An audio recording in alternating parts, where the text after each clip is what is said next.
Legends of mermaids and sirens have been around for centuries. In some tales, they are luring sailors to their deaths, while in others, they are saving drowning victims. While you think about your own mermaid or siren tale, what type you would like to be or which you would like to meet, let's make a crown. This is a very simple craft. I obtained all of the supplies from Amazon. A metal headband, some seashells, a couple of pearls, and some glue is all that you need. For my first effort, I tried to cover the headband with glitter glue. Unfortunately, it was too thick for me to recommend it. However, if you have a glitter glue gun stick, that might work. Speaking of, I recommend hot glue when applying the shells to the headband, though crazy glue might work. Because of the hot glue or crazy glue, I recommend that adults do the actual gluing. I started with the largest shell in the middle, adding in some reinforcing glue along the edges to keep the weight from pulling this shell off the crown.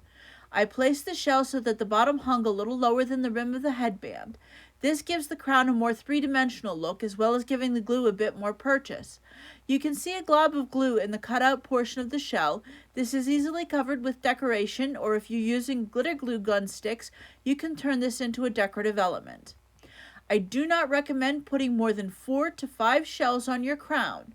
They can get quite heavy, and the last thing you want is your masterpiece falling off of your mermaid.